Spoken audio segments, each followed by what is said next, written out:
sekalian, dalam pertemuan aksi nyata 3.2 ini adalah modul terakhir kami Bapak Ibu sebagai calon guru penggerak. Saya dan Bu Muryani berkolaborasi memberikan pemaparan terkait pemimpin dalam pengelolaan sumber daya. Yang dimaksud pemimpin dalam pengelolaan sumber daya ini adalah pemimpin pembelajaran, termasuk kita guru di dalam kelas, yaitu kita sebagai pemimpin di kelas, dan juga termasuk kepala sekolah, Bapak Ibu ya. Nah, jadi ini sangat bermanfaat, maka kami akan mengimbaskan berbagi di dalam pertemuan hari ini. Baik, slide selanjutnya Pak Acit. Bapak Ibu sekalian, sekolah sebagai ekosistem pendidikan. Seperti alam di sekitar kita, sekolah juga merupakan sebuah komunitas atau ekosistem. Kalau Ibu Ria ada di sini ya Bapak Ibu? Oh tidak ya. Di pelajaran IPA, ilmu pengetahuan alam, ekosistem adalah sebuah hubungan saling membutuhkan, saling berkaitan. Salah satu komunitasnya mati, maka komunitas lain pasti akan mati. Maka kita saling bergantung. Nah, di sini sekolah itu sebuah ekosistem pendidikan. Nah, sekolah terdiri dari beberapa warga sekolah, yaitu kepala sekolah, guru, tenaga kependidikan, murid, wali murid, pengawas, dinas terkait, dan pemerintah pusat. Itu berkaitan Bapak Ibu. Nah, jadi di sini sekolah sebagai suatu lingkungan pendidikan di mana pada lingkungan ini terjadi interaksi sinergis, harmonis antara unsur biotik ya. Nah, saya perkenalkan di sini Bapak Ibu ada istilah biotik dan ada istilah abiotik. Biotik berarti yang hidup, abiotik berarti yang mati. Nah, yang hidup itu biotik yaitu tenaga kependidikan, guru, murid, wali murid, dan komite sekolah. Sementara unsur abiotik adalah sarana prasarana, ruang kelas, dan keuangan sekolah. Nah, itu secara singkat ya Bapak Ibu tentang pengertian dari unsur biotik dan abiotik. Selanjutnya Pak Acit. Nah, di slide ini Bapak Ibu, izin kami menyampaikan keterkaitan atau saling ketergantungan antara sumber daya pada ekosistem sekolah dan dalam pengelolaan yang tepat dan dalam pembelajaran bermakna berkualitas. Ini saling berkaitan. Salah satu contoh sumber daya yang saya akan paparkan yaitu manusianya. Nah, di sekolah SLB Negeri 1 Tanjung Pinang kita memiliki manusia yaitu guru yang sudah ada yang bersertifikasi, sudah ada yang ASN, dan juga sudah ada yang bersertifikat, artinya sarjana S1. Nah, begitu memenuhi. Hampir 90% kita memiliki background S1 ya Bapak Ibu ya, punya status kependidikan sarjana. Nah, itu merupakan sumber daya, aset, modal kita. Nah, lalu yang kedua yaitu murid. Kita memiliki murid di dalam sekolah kita. Tentu saja jika seorang guru ada, sementara murid tidak ada, maka siapa yang mau diajari? Nah, itu seperti itu contoh kecilnya Bapak Ibu. Nah, lalu ada sumber manusia, tetapi tidak punya tempat, yaitu fisik yang abiotik tadi. Tidak ada kelas, atau kelasnya sangat terbatas, sehingga harus disekat-sekat, itu juga menjadi tantangan. Nah, maka untuk sumber daya pada ekosistem sekolah itu harus saling membantu. Nah, termasuk juga dalam pengelolaan yang tepat. Seperti yang dipaparkan oleh Ibu Nadra, ada 7 modal aset, yaitu finansial, itu modal yang terakhir. Nah, kita ketahui bahwa kita bekerja, kalau tidak ada finansialnya juga tidak bisa mendukung ya Bu Nadra ya. Banyak sebagai tim pengembangan dana BOS juga tersendat-sendat seperti itu, dan termasuk kita juga. Nah, jadi dalam hal ini modal keuangan juga sangat berpengaruh terhadap pengelolaan sumber daya yang ada di sekolah SLB Negeri 1 Tanjung Pinang khususnya, dan terhadap pembelajaran bermakna yang berkualitas. Tentu saja kalau gurunya tidak datang, maka murid-murid juga tidak ada yang mengajari. Nah, tersendat seperti itu Bapak Ibu. Dari ketiga pengelolaan yang ada di sini, maka visi yang kita bentuk itu akan tercapai. Seperti itu Bapak Ibu secara singkatnya.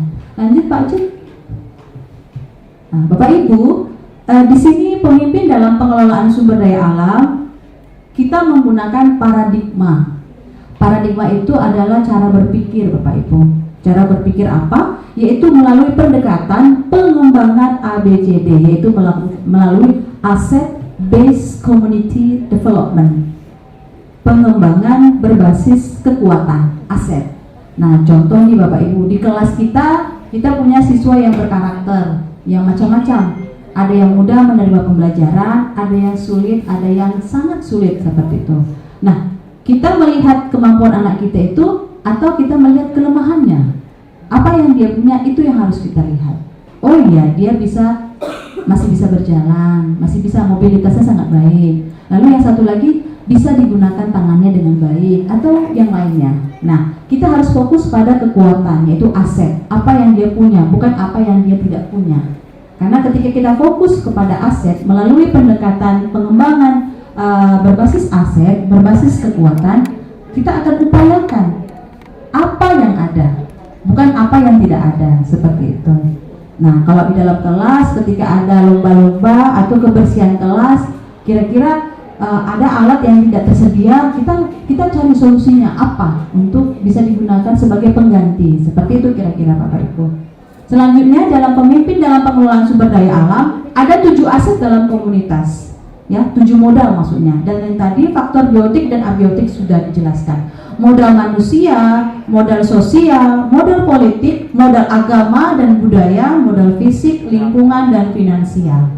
Lalu untuk faktor abiotik dan abiotiknya yaitu murid, guru, kepala sekolah, pengawas, sarana prasarana dinas terkait dan pemerintah daerah. Nanti di dalam strategi pengelolaan aset ini akan dijelaskan lebih lanjut oleh Bu Muryani. Saya memaparkan tentang teorinya dulu ya Bapak Ibu. Lanjut Pak Aceh. Nah, ini Bapak Ibu, bedanya berbasis pada kekurangan versus berbasis pada aset. Kita fokus kepada berbasis pada aset ya Bapak Ibu. Yang pertama Bapak Ibu, jika kita sebagai pemimpin di dalam kelas atau katakanlah pemimpin dalam suatu organisasi, suatu komunitas, suatu koordinator keterampilan, pokoknya kita yang memimpin pada saat itu, kita diupayakan menuju kepada berbasis pada aset, tidak berbasis pada kekurangan atau masalah atau hambatan. Nah, kalau kita lihat di sini Bapak Ibu bisa membaca bedanya jauh sekali ya Bapak Ibu. Yang sebelah kanan kita itu fokus pada masalah, kalau kita berfokus pada kekurangan.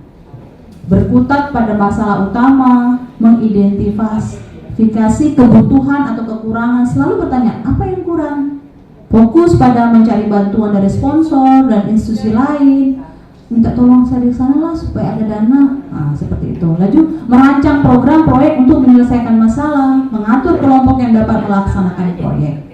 Nah, sementara untuk berbasis pada aset, kita fokus pada kekuatan, pada aset yang ada. Lalu kita membayangkan masa depan, berpikir tentang kesuksesan yang telah diraih dan kekuatan untuk mencapai kesuksesan tersebut. Artinya ada inisiatif untuk mencari yang tidak ada. Kita berupaya. Kalau bahasa Inggrisnya itu sifatnya resilient, tangguh, pantang menyerah, gigih, kuat, seperti itu. Harus ada gitu. Lalu mengorganisasikan kompetensi dan sumber daya, aset dan kekuatan, merancang sebuah rencana berdasarkan visi dan kekuatan, serta melaksanakan rencana aksi yang sudah diprogramkan. Seperti ini Bapak Ibu. Lanjut, boleh dilanjut Bapak? Oke. Nah, ini dia Bapak Ibu. Pendekatan berbasis pada aset kekuatan. Tadi ini sudah. Lanjut aja Pak. Nah, ini dia Bapak Ibu. Kalau dipetakan Bapak Ibu, 7 aset utama yang kita akan gunakan di dalam sekolah kita, SLB Negeri 1 khususnya ada 7 Bapak Ibu.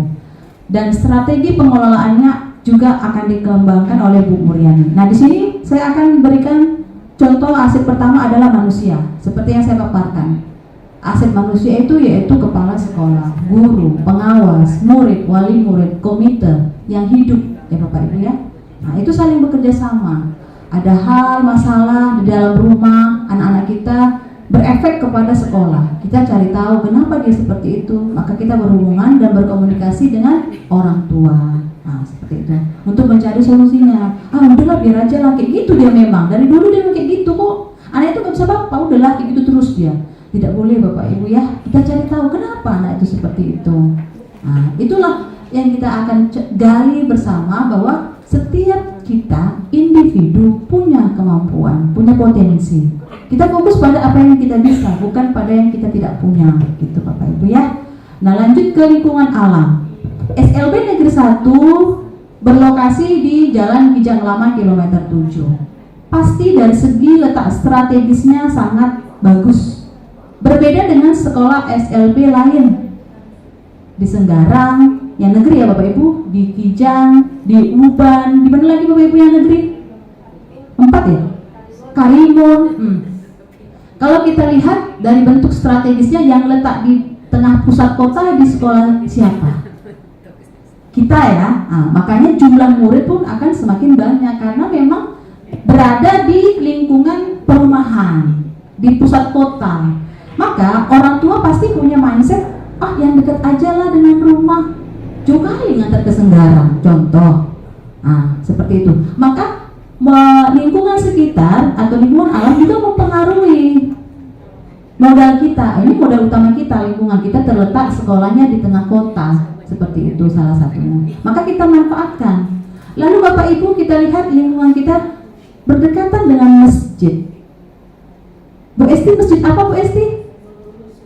Nurul Husna. Lalu yang masjid yang di pojok sana lagi Bu, masjid apa Bu? Yang di Tulus Ikhlas, ya betul, Tulus Ikhlas. Nah, artinya apa? Itu kita gunakan Bapak Ibu. Supaya apa? Dalam segi keterampilan seperti literasi agama, kita bawa anak-anak kita sholat berjemaah, sholat seperti apa, bentuk-bentuk yang harus kita manfaatkan. Berdekatan dengan masjid, berdekatan dengan musola misalnya. Atau kalau kita lihat di SMA Negeri 5, kawan saya ada dekat dengan Tugu Pensil, dekat dengan pelabuhan, tempat-tempat wisata, gedung perpustakaan, gedung daerah. Nah, itu dimanfaatkan untuk membawa anak mungkin sosialisasi ke perpustakaan, gedung daerah. Nah, itu dimanfaatkan. Aset yang ada contohnya seperti itu, lingkungan alam seperti itu. Nah, beda lagi kalau kita pergi ke daerah yang persawahan.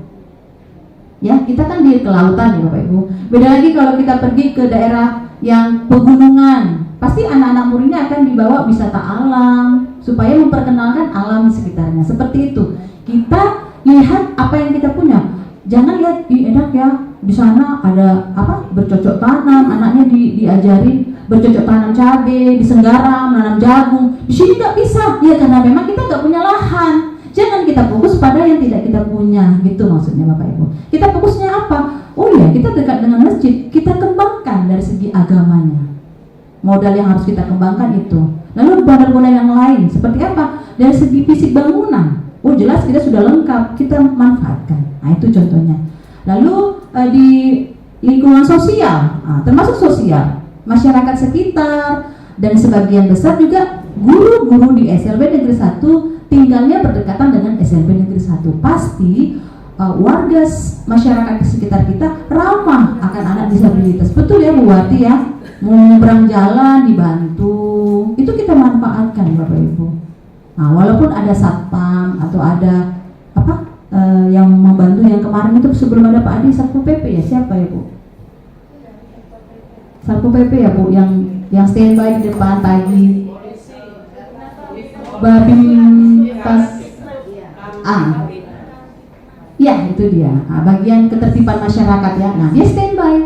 Ini sekarang kita sudah punya satpam. Nah, itu kita manfaatkan, itu sosial, hubungan sosial. Lalu kita bekerja sama dengan puskesmas, mengadakan sosialisasi tentang minum obat cacing atau pemeriksaan kesehatan. Kita manfaatkan, kan dekat dengan puskesmas, dan kita sudah laksanakan. Nah, itu bagus, itu salah satu aset kita.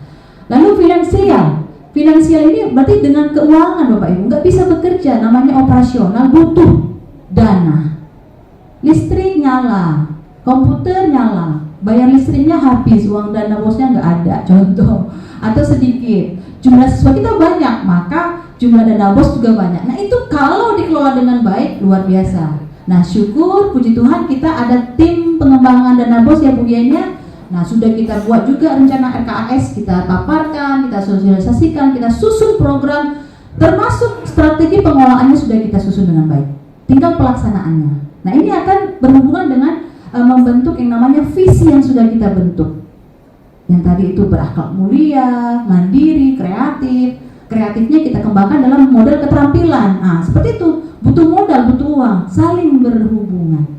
Nah, yang terakhir politik. Bapak Ibu, politik ini seperti ini Bapak Ibu. Modal politik ini kita ada chain, ada hubungan kerjasama, baik itu dengan pemerintah, dinas sosial atau dunia usaha, perkembangan industri dan usaha, supaya apa? Supaya pada saat anak-anak kita lulus, kita kaitkan berpolitik kita supaya anak kita bisa bekerja mandiri. Nah, itu 7 modal aset. Nanti akan dijelaskan lebih rinci lagi oleh Bu Muriani. Lanjut Pak Aceh. Nah, kesimpulannya Bapak Ibu, pemimpin pembelajaran dalam pengelolaan sumber daya adalah seorang yang memiliki kemampuan mengenali, menganalisa, memetakan atau mengelompokkan dan mendorong, mensupport komunitas atau kelompok tadi untuk bekerja sama memberdayakan aset yang ada. Supaya apa? Supaya lebih berdaya guna dan mampu menyelesaikan tantangan yang dihadapi dengan bermodalkan kekuatan dan potensi yang ada di dalam diri mereka sendiri. Ya, Bapak Ibu ya, lanjut. Nah, implementasinya sebagai pemimpin pembelajaran dalam pengelolaan sumber daya ekosistem sekolah, maka kami akan mengembangkan aset-aset yang berdasarkan kita ya, di situ kita juga akan mengembangkan aset-aset yang berdasarkan kekuatan, potensi positif untuk pendidikan yang berpihak pada murid dan mampu berdaya saing sesuai dengan kodrat dan zamannya. Saya garis bawahi Bapak Ibu, kodrat dan zamannya. SLB dikenal dengan anak berkebutuhan khususnya. Sudah seperti itu kodratnya Bapak Ibu. Lalu kita harus menyesuaikan dengan zamannya. Anak-anak sekarang udah pegang HP, dilarang 100% tidak pegang HP nggak bisa. Artinya kita perkenalkan mulai dari platform digital. Kita sudah mulai memperkenalkan anak baik dalam proses pembelajaran di kelas dengan menggunakan teknologi Bapak Ibu, dengan menggunakan hal-hal yang berbau teknologi. Misalkan Pak Acit memperkenalkan musik, tari tradisional, lalu mengkaitkan dengan aplikasi digital apa? Contoh TikTok, ya kan? Dia buat dalam postingan TikTok. Anak-anak pasti suka Pak, ya enggak? Tapi kalau kita tampilkan lalu difoto, disebarkan, belum tentu orang lain melihat. Tapi kalau kita sebarkan di media sosial, di Facebook, TikTok, Instagram, anak-anak sekarang udah punya akun masing-masing Pak Acil. Cara informasi yang cepat pasti melalui media sosial. Makanya Bapak Ibu, proses pembelajaran yang kita lakukan, silakan Bapak Ibu bagikan ke media sosial. Supaya apa ya Bapak Ibu, kadang-kadang orang lain tidak mengenal sekolah luar biasa itu seperti apa. Nah, itu merupakan sebuah praktik baik ketika kita berbagi melalui media sosial seperti itu ya Bapak Ibu, yang tentunya pasti yang baik lah ya, yang baik. Contoh keterampilan membatik ada kan, Bu Ira, Bu Ariati, siapa lagi ya, Bu Baby atau Ibu-ibu Reza, foto, silakan posting, nggak apa-apa Ibu. Kebetulan di sini ada tim humas juga, kami membantu untuk demonstrasikannya ya Bapak dalam dunia media sosial. Silakan Bapak Ibu posting, kaitkan, mau dikirim ke TikTok, Facebook, Instagram, karena memang seperti itulah zamannya. Nah, seperti itu Bapak Ibu. Oke, saya rasa itu dari saya, pemaparan saya terkait pemimpin pembelajaran dalam pengelolaan sumber daya. Terkurang lebih Bapak Ibu saya mohon maaf, dan untuk strategi pengelolaannya akan dipaparkan oleh teman saya Ibu Muriani SPD. Baik Bapak Ibu, selanjutnya untuk pemaparan berikutnya tentang pengelolaan sumber daya. Yang pertama tadi manusia, Bapak Ibu. Manusia di sini terdiri dari pengelola sekolah ya. Jadi beliau ini juga sebagai aset untuk di sekolah yang perlu kita kembangkan. Kenapa kami bilang seperti itu? Karena pegawai sekolah ini saling terkaitan dengan sekolah kita. Misalnya monitoring, juga harus mengetahui apa-apa perkembangan sekolah kita, memotivasi, memberikan motivasi, melakukan refleksi, berdiskusi terkait hasil refleksi dan melakukan tindak lanjut monitoring tadi Bapak Ibu, seperti KSP yang kita lakukan, beliau tentu melihat perkembangan kita seperti apa, apakah sudah sesuai dengan yang dimuat untuk ketentuan yang sudah disepakati di Kepri khususnya Bapak Ibu. Dan yang kedua, kepala sekolah. Juga kepala sekolah di sini sebagai fasilitator. Jadi beliau ini hidupnya buat kita ini sebagai memberikan dukungan penuh, memotivasi, memberikan pencerahan kepada kami, kepada kita semua, khususnya kami ya Bapak Ibu. Alhamdulillah kami sudah sangat termotivasi, sangat di-support oleh beliau untuk khusus kami CGP Bapak Ibu untuk angkatan 7 kami. Alhamdulillah sangat saya berterima kasih sekali. Yang selanjutnya guru. Jadi guru di sini 99% berijazah S1 dan 40 bersertifikat pendidik dan 90 memiliki keberpihakan kepada murid. Jadi di sini guru ini juga merupakan Bapak Ibu. Kenapa saya bilang guru ini juga aset? Sebagai aset ya manusia ya. Karena guru ini misal kita ada pelatihan, karena kita penting sekali Bapak Ibu. Di keterampilan vokasi juga. Kita kan sering kayak saya kemarin ya kita berarti teman-teman yang lain juga. Selama ini saya juga nggak pandai menjahit Bapak Ibu, karena kita diberi pelatihan menjahit untuk apa? Untuk bisa mengembangkan kepada anak-anak kita, maksudnya untuk memberikan anak-anak kita ke depan mereka seperti apa, bisa mandiri, bisa mengembangkan bakat dan minatnya seperti itu. Lanjut Pak Cik untuk menyimak waktu. Keempat ini tenaga non-pendidikan. Tenaga non-pendidikan Jakarta dalam memberikan layanan publik mengarsipkan data murid. Jadi ini tenaga kayak ujian, PU, II sebagai operator. Makanya kita berikan ya, beliau ini kunci sekolah. Kenapa sih bilang kunci sekolah? Beliau ini yang bisa menentukan bagaimana nanti dengan bos kita, berapa orang pendidik atau guru jarak melaporkan ke dinas pendidikan. Ini kerja berat sekali. Kita apresiasi untuk beliau ini Bapak Ibu. Lanjut orang tua ini apresiatif dan inisiatif berkolaborasi dengan pihak sekolah dan mendukung dalam memfasilitasi kebutuhan murid. Jadi kerja sama dengan orang tua juga. Misalnya orang tua di vokasi contohnya Bapak Ibu, kita mencoba untuk mencoba kita akan berkolaborasi, mungkin akan membuat kebudayaan daerah Kepulauan Riau, misalnya membuat kue atau membuat lakse, itu juga boleh kita berkolaborasi. Juga orang tua kita bisa diberdayakan seperti itu ya Bu. Selanjutnya komite selalu apresiatif dan inisiatif berkolaborasi dengan pihak sekolah mendukung membentuk paguyuban orang tua. Jadi komite ini perannya juga sangat penting. Acara apapun kita wajib mengundang beliau. Kenapa? Supaya apa-apa yang perkembangan sekolah, apa-apa berita di sekolah beliau juga harus tahu. Juga komite ini juga kita libatkan dalam segala hal untuk kepentingan dan untuk perkembangan sekolah kita ya Bapak Ibu. Lanjut yang ketujuh, murid semangat dalam belajar dan berakhlak mulia, sopan santun, berkarakter, berketerampilan sesuai dengan bakat, kodrat gaya belajarnya, dan memiliki impian sesuai profil pelajar Pancasila. Ini siswa Bapak Ibu.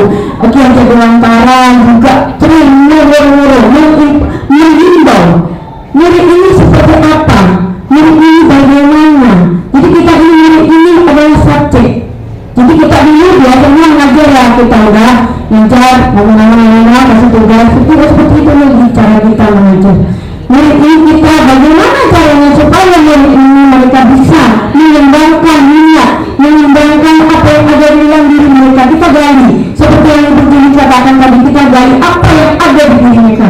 Seperti orang luar sana merasa kalau anak berkebutuhan khusus itu tidak ada apa-apanya, mereka anak yang segala macam yang negatif ya, seperti itu. Tapi di kita sebagai warga sekolah, saya menjadi satu pemimpin mungkin tidak akan seperti itu bahasanya.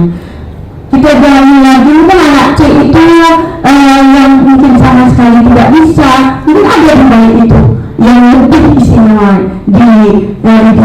mereka. Mungkin itu yang harus kita kembangkan dalam cara belajar mereka sekarang ini. Lanjut Bapak. Pengelolaan sumber daya yang kedua itu modal fisik. Ya, modal fisik ini adalah yang berupa gedung ya Bapak Ibu, jalan bagi penyandang tunanetra, terus ini dia fisik ya Bapak Ibu. Jadi kalau untuk sekolah kita ini fisik gedung yang sudah ada ya Bapak Ibu, ruang kepala sekolah dan kita saya rasa sudah lengkap, cuman mungkin saya rasa untuk kelas. Nah, kelas ini masih kita berbagi ya Bapak Ibu, satu kelas itu masih kita bisa potong karena kenapa keturunan kita ada banyak ya Bapak Ibu ya. Jadi untuk yang lain saya rasa untuk ruang keterampilan juga kita perlu mungkin tambahkan ya Bu ya, kita perlu kita tambahkan untuk ruang yang lainnya, untuk kursi roda anak-anak, alat bantu, untuk alat bantu seperti itu ya Bu ya. Selanjutnya dalam mendukung provinsi selanjutnya nomor 3 modal sosial. Modal sosial juga dalam mendukung potensi kesehatan dan yayasan murid guru memaksimalkan aset berupa pengumpulan orang tua bekerjasama dengan puskesmas, rumah sakit, kepolisian, organisasi keagamaan dan lembaga pendidikan informal. Yang ini kita sudah juga dengan BNN seperti yang kemarin pernah kita lakukan itu untuk mempelajari Bapak Ibu ya. Terus untuk yang ada Bapak Kantikmas yang itu mungkin juga bisa kita kerjasama rumah sakit, terus puskesmas, kepolisian ya Bapak Ibu. Terus organisasi keagamaan bisa kita akan membawa nanti kalau misalnya ada acara-acara keagamaan kita bisa mengundang seperti Pak Yanto, kalau beliau Ustadz untuk memberikan pencerahan kepada kita siraman rohani seperti itu Bapak Ibu. Nomor yang keempat modal agama atau budaya. Kami keagamaan agama yang ada di sekolah dan berdampingan secara harmonis, rukun dan saling hormati, memberikan kebebasan dalam beribadah dan kegiatan kerohanian dan kegiatan literasi agama atau moral etika yang diadakan setiap 2 kali sebulan di minggu pertama dan kedua. Jadi kita laksanakan Bapak Ibu misalnya sholat duha bersama, itu boleh kita laksanakan di sekolah kita. Terus bagaimana apa intinya kita membuat seperti itu supaya timbul rasa keimanan di dalam diri anak kita. Itu juga akan tumbuh moral etika dan kita membuat seperti itu anak-anak akan timbul bagaimana mereka berdasarkan agama tadi, mereka bisa tahu bagaimana beretika yang baik, bagaimana kita saling hormati, seperti kita keharmonisan dalam kita satu keluarga Islam dari satu tahun iman ini. Jadi Bapak Ibu menerima modal lingkungan dan alam. Modal lingkungan alam yang dapat digunakan sebagai salah satu sumber belajar murid antara lain masjid, aset dan daya, pengajian dan lain-lain yang baik. Kita di lingkungan kita juga asetnya ada di lingkungan kita yaitu masjid. Masjid tadi juga bisa kita berdayakan. Misal anak-anak kita bawa untuk jujur tadi, kita bawa bersama-sama, kita dampingi sama-sama mereka. Untuk apa? Ini untuk menjaga kejiwaan mereka supaya gimana mereka bisa teratur disiplin dalam beribadah. Baik, yang itu juga jalan raya, aset jalan raya juga ya Bapak Ibu, kita juga berdayakan bagaimana anak-anak kita bisa menyeberang dengan teratur. Bagaimana tadi nanti mungkin juga kita bisa bekerja sama dengan polisi untuk tata cara menyeberang. Kita sebaiknya jalan di sebelah mana, itu juga kita berikan sosialisasi melalui kita tadi bekerja sama dengan polisi tadi atau Kantikmas tadi. Lanjut Bapak. Selanjutnya modal finansial. Modal finansial diantaranya berdasar dari dana pos, dana vokasi, dana sewa kantin, koperasi sekolah. Seperti yang sudah kita lakukan bagaimana dana pos kita, kemudian kita doakan ya Bu. Selanjutnya dana vokasi. Vokasi ini sudah kita dapatkan juga ya Bu. Kemarin alhamdulillah kita juga memberdayakan anak-anak kita. Bagaimana caranya? Kita menggali bakat dan minatnya ya beraya. Alhamdulillah kalau kita gali anak-anak itu bisa berprofesi yang kuat, kita memasarkan mendapatkan hasil untuk apa? Bukan hanya untuk di sekolah saja, untuk mereka kembangkan nanti mereka mandiri bisa membuka usaha sendiri setelah mereka selesai menamatkan sekolah SLB ini. Baik, yang kooperasi sekolah kantin juga mungkin kita bersama-sama sudah mendapatkan hasil ya begini, dan cara kita mulai bersama-sama, kita tidak memakai orang luar sana, kita memakai menjadikan guru-guru kita untuk menjaga bersama-sama, hasilnya juga kita bagi bersama-sama, dan kita siapkan juga untuk untuk THR kita yang berguna. Baik, selanjutnya yang terakhir yang 7, modal positif, kemampuan kelompok untuk mempengaruhi diskusi sumber daya di dalam unit sosial seperti MUU dan pihak lain yang tadi MUU dengan mungkin dengan SMK 1, kita nanti anak-anak kita bisa PTN, nanti mungkin kita perlu MUU juga ya Ibu ya. Terus nanti kita bekerja sama dengan badan kerja itu lembaga kerja itu untuk anak-anak kita latihan kerja, lembaga pelatihan kerja ya Bapak Ibu ya. Nah, biarkan seperti itu. Terus kita kembali juga dengan kesehatan juga mungkin. Terus mungkin MOU juga bisa. Orang tua yang membuat kita ini ada mungkin orang dari dewan, kita bisa juga ajak kerjasama, entah perbaiki jalan di sekolah, entah bisa nanti proposal membantu kita memperbaiki WC, atau mungkin membuat kantin ya, membuat untuk jualan kita di depan sana, bisa aja Bapak Ibu. Ya, kita kerjasama juga misalnya dengan pabrik-pabrik untuk bisa membuat apa yang kita inginkan, gedung-gedung yang belum terselesaikan, seperti itu. Baik Bapak Ibu, lanjut. Baik Bapak Ibu itu saja dari kami. Pas yang kurang 15 menit ke 11 Bapak Ibu ya. Ikan sempat, ikan gabus lebih cepat, lebih bagus. Baik, itu saja yang dari saya. Terlebih terkurang jika ada kata-kata saya yang tingkah laku saya dalam penyampaian ini tidak berkenan dengan Bapak Ibu, saya mohon maaf sepuluh jari, mohon dimaafkan lahir dan batin. Itu saja. Ibu Pastor izin, terima kasih. Saya akhiri dengan wassalamualaikum warahmatullahi wabarakatuh. Terima kasih Pak.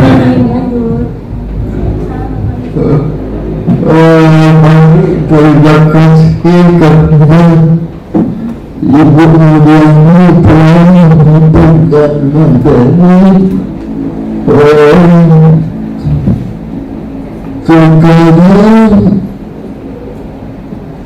kita sebagai moderator mengajak Bapak Ibu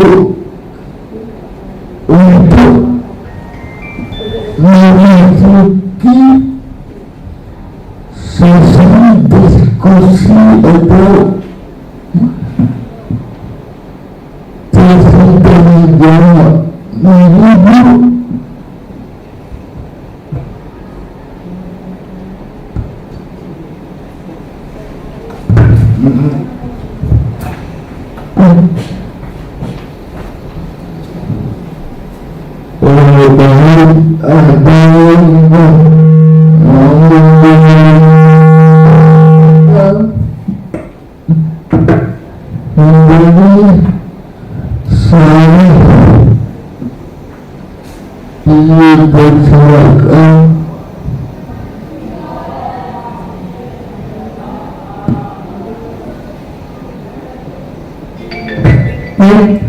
Bapak Ibu, selanjutnya di sini kita memanfaatkan 10 menit ya Pak Kevin ya, 10 menit untuk sesi tanya jawab.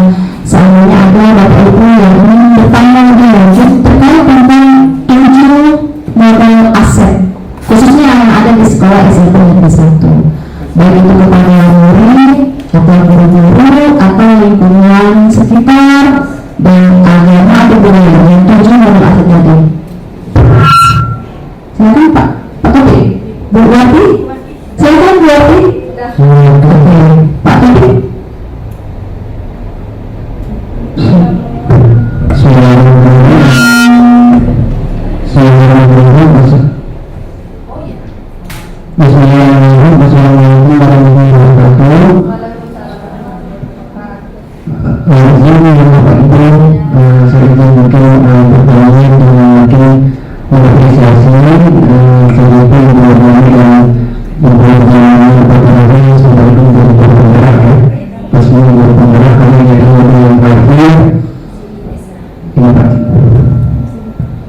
Ya, saya mengapresiasi yang pertama, saya mengucapkan terima kasih sebesar-besarnya atas knowledge dan insight yang diberikan oleh Ibu Muriani dan bagaimana tentang bagaimana kita dapat mengidentifikasi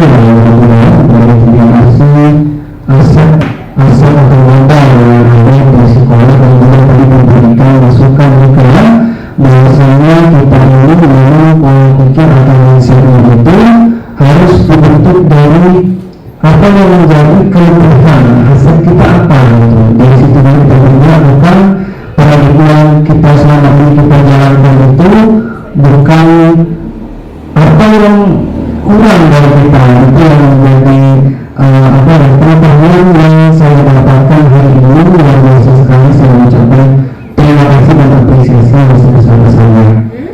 Yang menjadi fokus saya Ibu Muriani dan Ibu Muriani terkait saya menggarisbawahi terkait bagaimana tadi disebutkan ada modal politik dan modal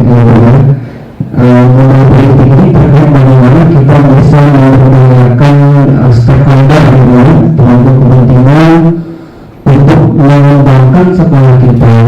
Nah, yang saya ingin tanyakan adalah bagaimana cara menurut Ibu Cengode, mungkin itu bisa dikasih masukan dari masing-masing ya. Bagaimana cara kita untuk memanfaatkan modal politik yang mungkin yang ada di SMP ini yang Ibu bisa cermati begitu ya. Bagaimana kita mengolah istilahnya memanfaatkan memperkuat penelitian kita seperti ini dalam rangka penguatan terkait dengan pembelajaran kita di kelas. Itu yang saya maksud. Bagaimana dengan budaya itu, bagaimana kita bisa korelasikan dengan pembelajaran yang ada di kelas itu. Khususnya saya ini sebagai koordinator IT, bagaimana nanti mungkin sangat istilahnya saya berupaya sebagai koordinator IT berupaya bagaimana peserta itu mendapatkan akses yang terbaru terupdate untuk khusus untuk anak-anak itu yang disabilitas ini, bagaimana mereka bisa terberdayakan dengan ada yang bisa menggunakan begitu mungkin. Sekian Bu, terima kasih.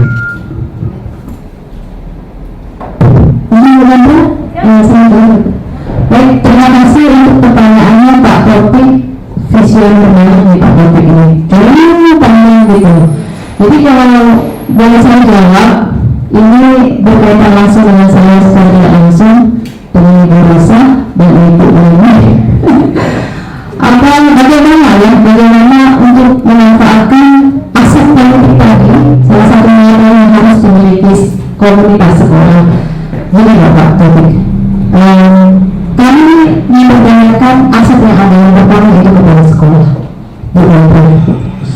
Bapak Ibu, beberapa hari sebelum diumumkan penempatan guru P3K, kami bertiga mengadakan pendekatan dengan Ibu Murah selaku penanggung jawab di sekolah SMP Negeri 1. Aset manusia yaitu guru. Kita ini kan mungkin guru di sini ya Bapak Ibu. Walaupun kami guru berbackground mata pelajaran bahasa Inggris atau matematika, tentu saja pendekatan itu kami lakukan dengan kepala sekolah, pemangku kebijakan di sekolah kita untuk tetap memperjuangkan guru yang ada di sini. Disambut baik dengan Murah. Kami dibawa ke dinas Bapak Ibu. Ini kita ceritakan lagi ya. Perjuangan demi perjuangan melalui Ibu Kepala Sekolah, melalui pendekatan kepala dinas, kepala bagian bidang, kadit, wali muda ya. Nah itu harus sama syukuri Bapak Ibu. Salah satu bentuk politiknya seperti itu. Bu Nara punya cing, punya lantai ke dinas, punya kuasa, punya kekuatan melalui orang-orang yang punya. Lalu dengan berdasarkan hal itu, pihak dinas minta dia ajukan surat relokasi. Nah, surat relokasi itu kami buat yang dirasa ya, dan juga guru-guru di luar sekolah SMP 1, baik di SMP 2, sekolah SMK, SMA seperti sampai kena tuna 16 tahun juga relokasi. Bagaimana Bapak Ibu?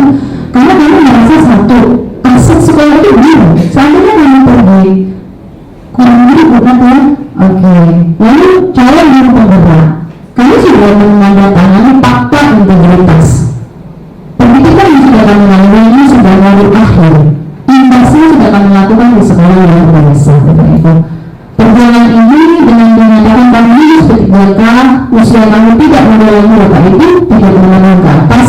Kalau untuk jauh lebih wajib PNS kami sudah expired. Tapi puji Tuhan Tuhan memberikan kesempatan kepada kami yang lainnya. Nah, usia kami udah 40 tahun ke atas, yang dewasa 40 tahun ke samping. Nah, jadi ini sebuah dilema etika bagi kami. Di satu sisi kami senang kami harus meninggalkan, tapi di sisi lain kami sedih harus meninggalkan SMP Negeri 1. Dan teman-teman yang lain bersitu mungkin cerita nanti dengan dia juga. Nah, kesempatan tadi Pak Taufik itu bentuk politik Pak Taufik. Kami kebanyakan aset yang kita miliki itu Anda, ternyata punya ciri yang jelas. Lalu berdasarkan perintah dan instruksi dinas ajukan relokasi, kami menghadap gubernur. Kami menghadap gubernur. Memperjuangkan itu sampai segitunya begitu. Nah, modal itu harus digunakan. Supaya apa? Supaya kan belajar yang bahasa Inggris, Ibu Jini, Ibu Muriani, Ibu Rosa tetap ada dirinya. Murid itu tidak kehilangan guru. Kami sudah melakukan imbas, pembelajaran berdiferensiasi. Seandainya kami pergi, boleh, sah-sah saja. Kami akan memasuki ke SMK 3 Batam, ke SMK 2 Sumatera Negeri, Muria Tanjung Pinang, Berosa juga. Tetapi Bapak ini mari kita berpikir bagaimana kalau kita di posisi sama seperti kami. Nah, tidak satu tahun jalan dalam di sini. Saya orang hampir 17 tahun, gaji 1 juta. Saya hampir itu. Lalu saya diberikan kesempatan untuk mengikuti ketiga dengan usia 38 tahun, menunggu 2 tahun penempatan. Dan puji Tuhan saya diberikan kesempatan itu. Tapi di sisi lain saya sedih harus meninggalkan SMP Negeri 1. Kalau bisa saya di sini. Nah, gitu. Kenapa? Karena saya punya passion. Saya punya mimpi bahwa saya akan mengimbaskan ke sekolah luar biasa berkebutuhan khusus. Menurut saya sedih kalau saya ceritakan itu. Bu, nanti saya akan mengajarkan gitu. Nanti masuk juga yang dosa. Mungkin tidak terlihat di wajah dan perilaku kami Bapak Ibu. Tapi di kesempatan ini Bapak Ibu, pertanyaan yang baik oleh Pak Opi jadi terbuka seperti itu.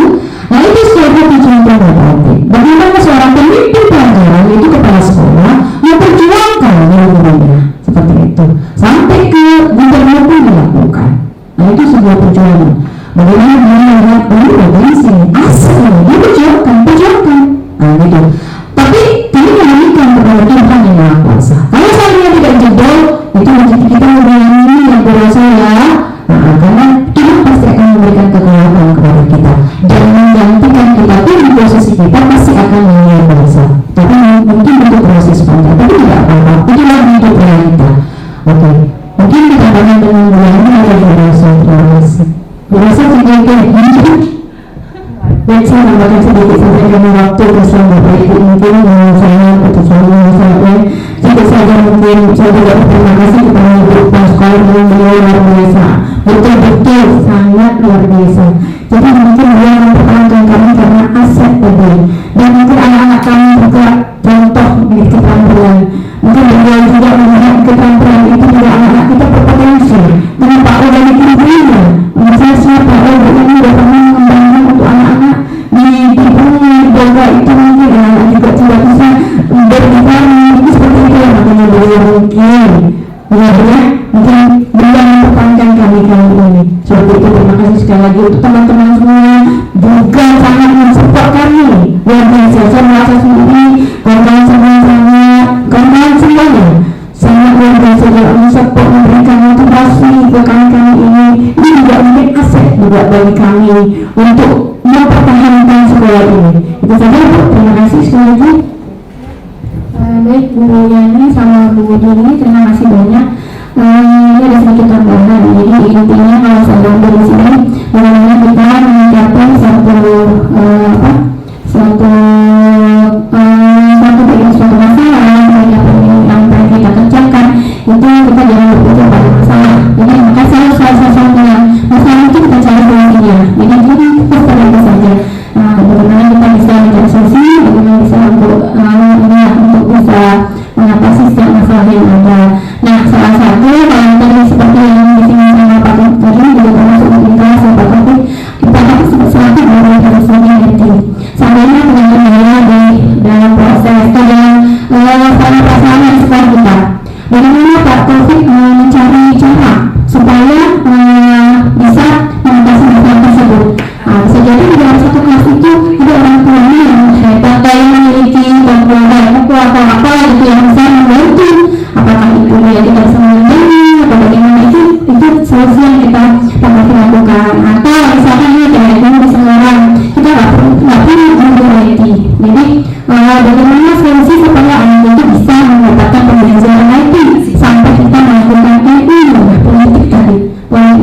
namanya bekerja sama dengan SMK 1. Jadi anak tersebut kita bawa, kita bikin pelatihan di sana, kita bawa sambil usahakan bagaimana supaya anak itu bisa terpenuhi kebutuhannya itu. Nah itu maksudnya itu tadi. Nah untuk bulan ini sama dulu itu